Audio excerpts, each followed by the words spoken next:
Mga kaibigan, magandang gabi ulit. Ito na nga pala yung mga 10 centimo kong nabili sa aking kaibigang gwardiya sa aking trabaho. Nalinis ko na. Samahan nyo na lang akong i-series. At sa mga subscriber ko nga pala, shout out sa inyo. At sa mga hindi pa nakakapag-subscribe, subscribe naman dyan. Press ng subscribe, press na rin ang notification bell, pindutin nyo ang all para manonotify kayo pag nag-upload ako ng aking mga video. Ito nga pala ay 10 centimo Francisco Baltasar. Ang pictures niya, issuer Philippines, period Republic 1946 to date, type standard circulation coin, years 1967 to 1974, value 10 centimo, currency peso 1967 to date, composition nickel brass, 70% copper, 18% zinc, and 12% nickel. Weight 2 grams. Diameter 17.85 mm. Thickness 1.15 mm. Shape round. Technique milled. Orientation, coin alignment, up and down. Demonetized January 2, 1998. Number 3752, reference KM number 198. At ito na siya. Ang unang coins ay 1970.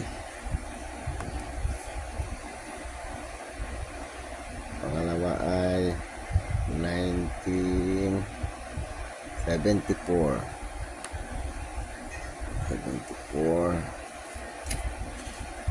70 74. Pangalawang codes ay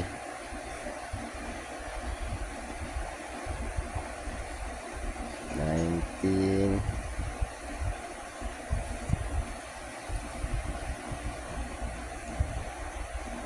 linis kasi kaya parang hindi klaro ah.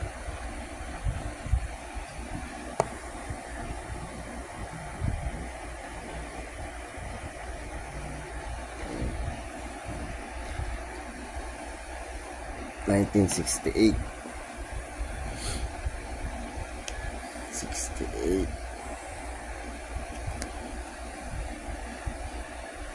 ang isa ay 1970 70 dalawa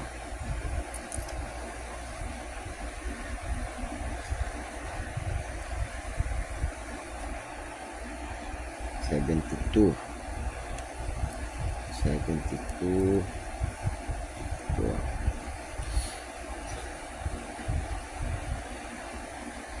Yung isa ay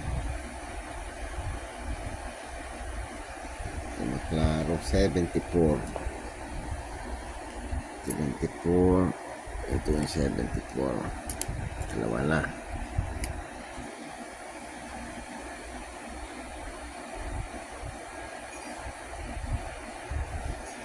$1972 dalawa na rin.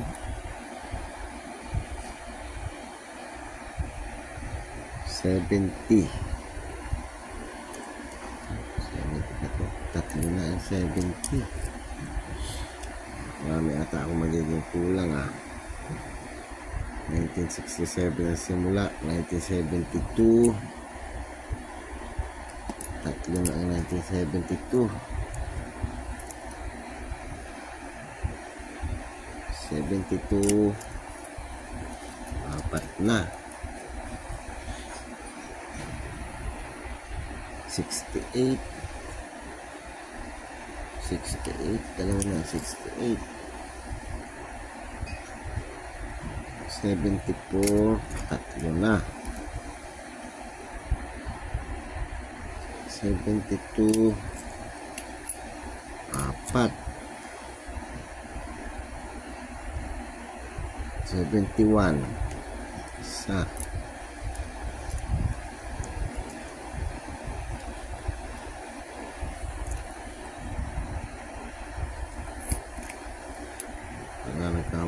70 pala itong isa. 70. Ito 72. Ito nga pala ito. 72. 72, 5. 70, 71, 72.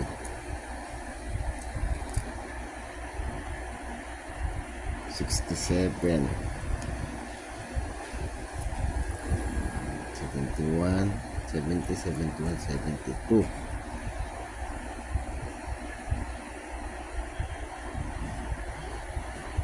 69. Oh. 74. Apat. 72.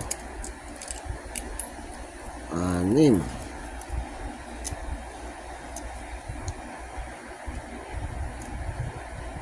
67 to 1974. Kulang ako ng 1973. Isa. Baka meron ako dito sa aking old coins na nakatabi. Kasing isa, ano ito eh, 1981. Ibang Francisco Baltasar to eh, ibang vintage to eh. At tingnan na natin yung mga presyo nila.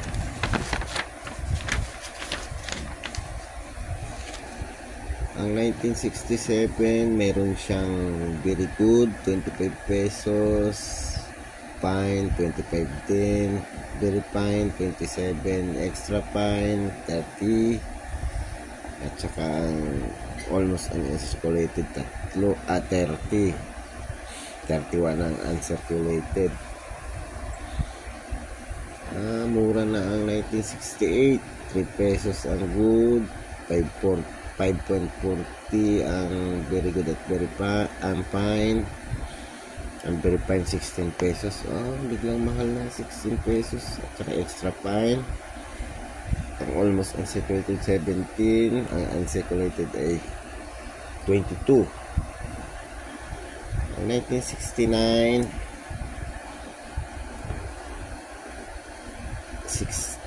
6.30 ang good. Ang very good ay 6.30 rin hanggang fine. Hanggang very fine 14 ang extra fine. Wala siyang almost uncirculated at saka uncirculated. 1970 naman wala siyang good pero may very good siya at saka fine at saka very fine at 10 peso. Ang extra fine naman niya 11. 14 pesos naman yung almost uncirculated. Ang uncirculated niya ay 27. Mahal-mahal na konti sa 1968. Sa 1971 wala siyang good pero may very good siya na 4.20 pesos. Ang fine niya ay 8.40. Ang very fine ay 13. 16 ang extra fine. Ang almost uncirculated 16 din. Ang uncirculated niya ay mahal-mahal 31. 1972 naman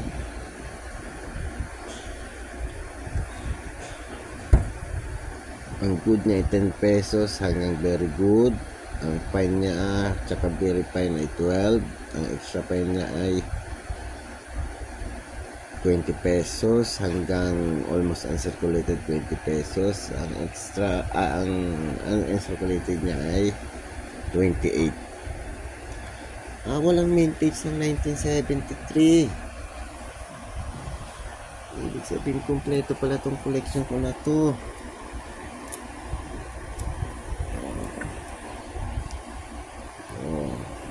Mga kapwa ko kolektor, vlogger, baka porsyonada nyo to. Malinis na yan. At yan ay masasabi ko ng uncirculated yan. Ang 1974 niya ay dalawang klase. Yung isa ang good 6 pesos, ang very good 9, ang fine hanggang sa extra fine ay 13 pesos. Ang almost uncirculated niya mahal 43. At uncirculated niya ay 43 din. At merong isa, San Francisco Mint na 1974. Ano kaya malalaman ito? Yung San Francisco Mint.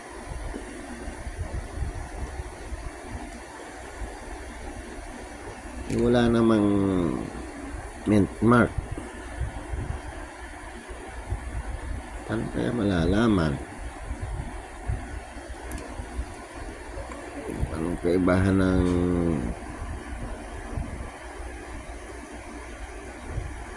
proof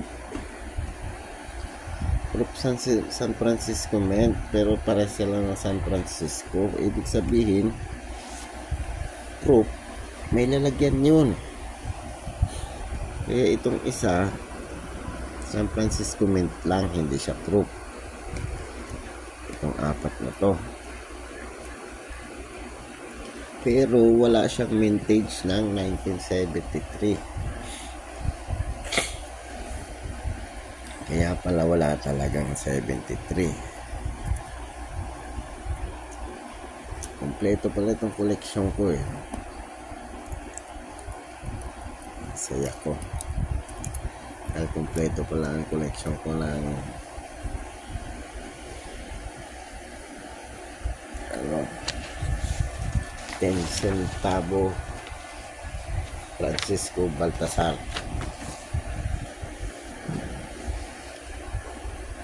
Itong isa, alam ko may isa pa ako dyan sa old coins kong nakatabi eh.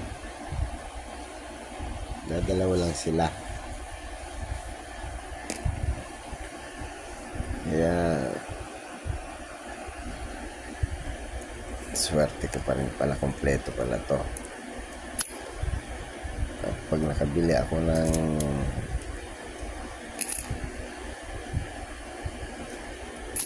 frame nito, salpakan ko na lang ng kahit anong year. At ang ilalagay ko i-reverse lang. Ang ano lang pala, kahit puro naman mukha, puro lang naman mukha, may reverse naman na isa eh, na vacant na para sa reverse lang. Kahit hindi siya 1973, makukumpleto itong collection ko. Kasi yung dulo reverse lang naman ang ilalagay eh. Ilalagay naman sa frame, kaharap ang reverse lang. So mga kaibigan, kung sa mga hindi pa nakapag-subscribe, mag-subscribe na po kayo. Press na subscribe, like, press na rin ang notification bell at piliin nyo ang all. Mga kaibigan, maraming salamat.